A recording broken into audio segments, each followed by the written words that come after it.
When a man gets down on one knee and asks you to spend the rest of your life with him, you think it's the happiest moment of your life. But what if the ring on your finger was just a cover for the lie he was still living? This is the story of how I found out my fiancé was still living with his ex, 2 months before our wedding. Hi, I'm Rachel. I met Lucas on a dating app.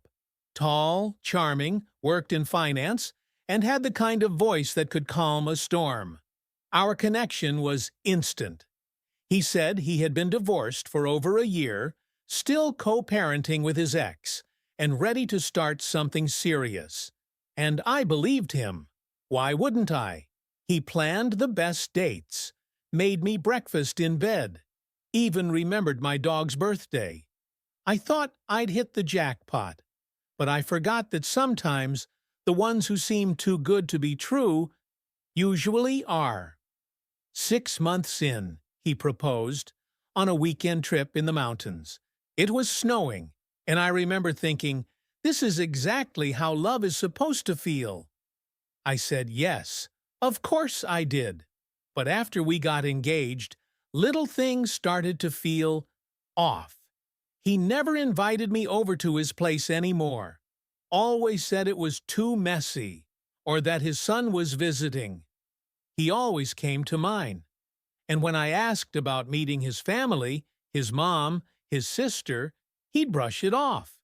He was always hiding something. So one night, while he was working late, I drove to the address he once casually mentioned in a conversation. He didn't know I remembered it. I told myself I was being crazy, paranoid, insecure, but I just had to know. I parked across the street and waited. And that's when I saw her, a woman, in pajamas, stepping out onto the porch with his hoodie on. Then a little boy ran out, called her Mommy, and called someone else inside. Daddy? My world collapsed. It was him, Lucas, carrying groceries into the house, laughing like he lived there. Because he did. He wasn't divorced. He wasn't co-parenting.